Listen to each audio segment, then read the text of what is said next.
ఇంకా సంవత్సరాన్నర అవుతుంది ఇంకా మరి పెంచుతాన పింఛన్లు ఇస్తలేడు రైతు బంధు ఇస్తలేడు ప్రజలు చెప్తా ఉన్నారు మరి. అది వాస్తవమే కానీ ఇవ్వాలి, ఇస్తే కొన్ని కొన్ని హామీలు 6 నెలల కోటి సంవత్సరానికి కోటి హామీలు మొత్తం నెరవేరిస్తేనే మళ్ళీ ఆయనకు రాజకీయ భవిష్యత్తు ఉంటుంది. లేకపోతే కేసీఆర్ అసలు రాష్ట్రం తెచ్చిన కేసీఆర్కే పోయిండు. ఈయన గెలిచినాక ఈయన ఉంటాడని గ్యారంటీ ఏముంది? అది ఈయన కూడా గంతే అవుతుంది. బాగా అప్పులు చేసిరట మరి అప్పుల వల్ల ఇస్తలే అంటూ నిజమేనా? అప్పులు ఎవరు మనం పోయి తీసుకురమ్మని చెప్పినామా, మనం పోయి సంతకాలు పెట్టినామా? అప్పుడు మనకిచ్చిన పథకాలతో అప్పులు చేసిన అంటుండు కేసీఆర్. మరి మనకి ఇచ్చినవి ఏమున్నాయి? కాగితాలు తీసుకొని వచ్చి వసూలు చేసుకోం మనం.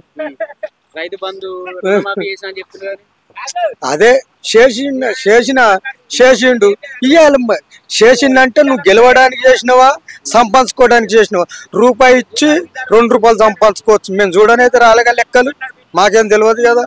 తెల్లారులు ఇస్తే పొలం కాడు ఉంటోళ్ళం, మాకేమెరక ఏమున్నా వార్తలు వేయడం పరిపాలన ఏందనేది చూడడం అంతే. అంటే అప్పుడు కేసీఆర్ ఉన్నప్పుడు అందరూ సంతోషంగా రైతులందరూ, రేవంత్ రెడ్డి వచ్చినాక అందరూ ఏడుతుర్రు, రైతులు అందరూ ఏడుతుర్రు. రేవంత్ రెడ్డి వచ్చినప్పుడు కరెంట్ చక్కగా ఉంటలేదు ఈ పరిపాలన అని చెప్తున్నారు. నిజమేనా? ప్రతిపక్షం అన్నప్పుడు వాళ్ళేమో చిన్నప్పటి నుంచే స్కూల్ పోయిన పరిపాలన వాళ్ళది, చిన్నప్పటి నుంచే స్కూల్ పోయిన పరిపాలన వాళ్ళది. ఈయన ఒక్కసారి ఎమ్మెల్యే వరకల్లా దాన్ని ఏ రకమైన కొత్తగా ఆఫీసు పోయిన వాళ్ళకి ఏం తెలుస్తుంది? 6 నెలలు అయితే ఆఫీసు రూట్ ఏంది, దాని కథ ఏందనేది తెలుస్తుంది.